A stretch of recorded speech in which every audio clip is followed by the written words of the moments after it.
Hello, everybody. This is Barbara Moore for Catch Your Breath 60. It is 3 o'clock on Tuesday afternoon, and everybody knows what that means. It is Tuesday tea time. I welcome you to my channel today. It is December 27th. So we had a huge snowstorm last week all along the eastern seaboard, and Thursday, Friday it happened, and Saturday. So Saturday was Christmas Eve. And that's normally a day that is sacred in our family because we always gather on Christmas Eve. But this year it had to be postponed, and that was, believe me, a first. So our Christmas Eve was on Boxing Day, and Christmas Day was just like, I couldn't believe it because we hadn't had the party the night before, right? So I came down with a cold about 5 days ago, and it's a pretty chesty cold. And this is the first really chesty cold that I've had since I was diagnosed. So I was pretty taken aback by that, and I was scared, let me tell you. I certainly didn't want to get on my antibiotics and steroids over Christmas, but I really didn't have a choice. And I did start them. Thank goodness I did.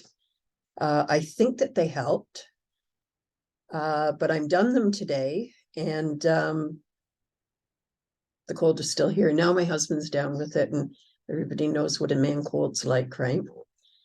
So just trying to take it easy, right? Christmas is such a hard time.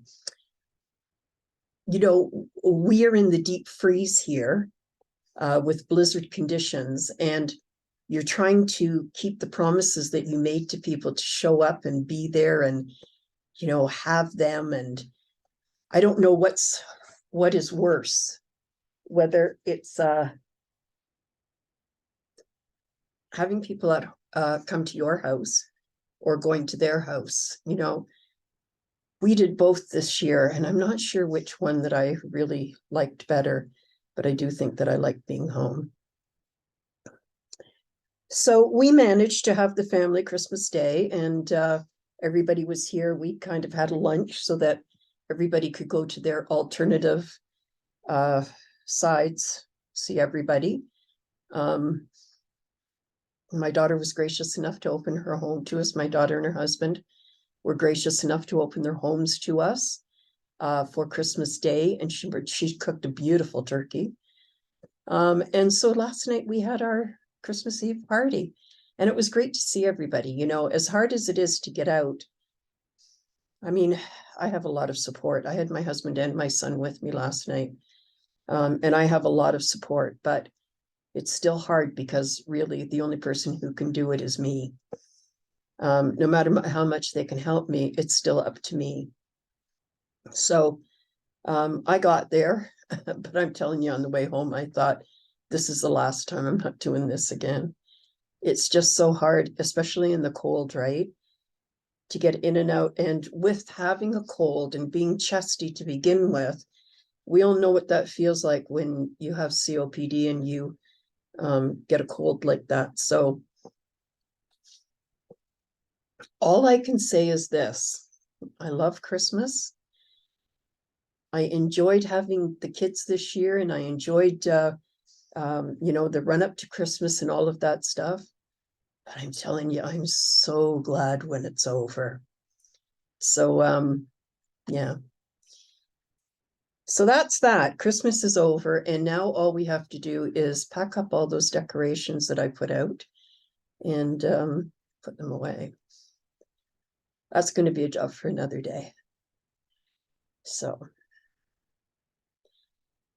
now we have this week between Christmas and New Year's, and this will be a week of thoughts and soul searching. We have a bright and shiny new year coming. Every year is exactly the same. And I'm not I'm not saying that you have to have resolutions for the new year, but I am saying this. This is a chance for you to take a step back and think about what you would like next year to look like. You know, we're just past the pandemic. We're probably on the downside of that. I mean, if we're ever going to be on the downside of that, one of two things is going to happen. Either we're going to have another virus, or we're just going to get used to it and be able to put up with it, right? I haven't had COVID, so I don't know what that is like, but I have, I have had the colds and the flu and all of that stuff, but I do get all of my vaccinations and boosters and everything, for pneumonia and all of that stuff. So let's talk about the goals for next year. And I'm going to talk more about this next week. But for today, I just wanted to say, setting up your goals and setting up kind of a schedule, right, really helps in your ability to know what's going to happen. So I know a few things, and I'll share them with you next week. I know a few things that I'm going to do. I always look at September and January as the beginnings. They're always the beginnings. And remember that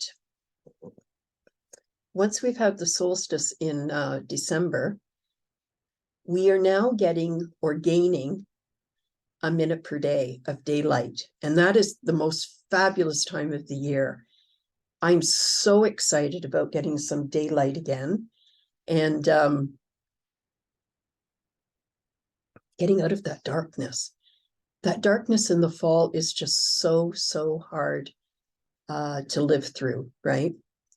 So if we can set up some goals for next year, I think that looking for a hobby is a really good idea. One of the problems that we have as somebody who is chronically ill is that we are uber concentrating on our disease, and we're uber concentrating on what is wrong with us. When in fact, what we should be doing is figuring out what is good with us and how we overcome these feelings of not being able, not being active, not being able to do things. And if we can get past that, we can probably look at some of the things that we could do to help ourselves. And one of the things is having a hobby. Have something to go to that is not your illness and that is not work. It doesn't count if it's work, it doesn't count. So for me, I do a lot for COPD, and I do a lot of promotion and social media stuff and everything, right? And it's not really work, but it did start out as a hobby. So it's not really work, but what it is a commitment that I have. And the idea of having a hobby is not that you have a commitment. The idea of having a hobby is something that you can go to that calms you, that helps you to feel better, that makes you productive. And this would be a great time if you're a knitter or a sewer, it would be a great time to start next year's Christmas gifts. Something to think about.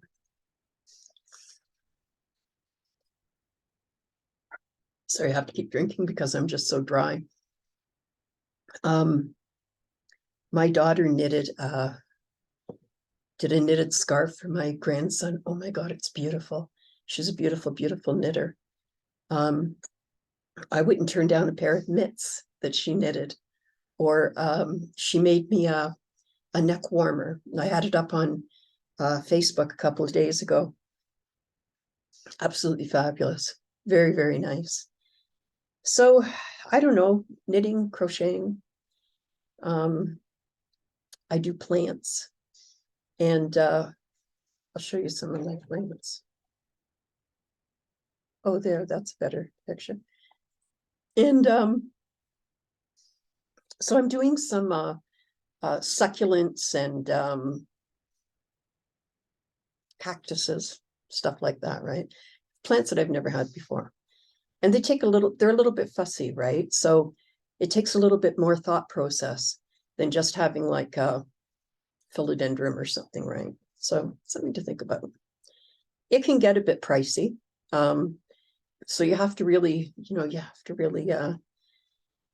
find something that's not going to be too pricey, because we're all doing the same thing. We're all trying to save money. And I have a feeling that this next year is going to be a really tough year for, food prices and stuff. And your government's not taking care of you, and we're not going to get more money to compensate for that. So we have to make do on what we have, and we're going to be able to do that by cutting back on some stuff. My other goal for next year, and I'm not saying resolution, I'm just saying my goal for the year. Eventually my husband and I are going to move out of this house. We're kind of dragging our feet on doing it, but eventually we're going to, we raised 3 kids. We had 7 adults in this house one time. But we're not going to be staying here forever. And so we want to try and get as much of the decluttering done as we possibly can. So I think that one of the ways to get started with decluttering is starting with one room at a time. Anything that you haven't touched, put it in the middle of the room, and then go through it. Have a look at everything that you've cleared and all of the spaces that you have. And anything that you haven't touched in the last 6 months, I'm betting you're not going to touch again. So let them go home with somebody else who will appreciate it. So that's all I got to say about that. Anyways, I'm down with this cold, and I'm not doing this live today. This is pre-recorded because I'm on my way for a nap. And I appreciate everybody who has come today. Please leave your comments below. And I will answer every comment. Okay. So I think that's about it today. Thank you so much for joining me. And I'm also on Facebook on Catch Your Breath 60. It's a page, and I also have Catch Your Breath 60/exercise. So if anybody's interested, you can pop over there and have a look me up and see what's going on there.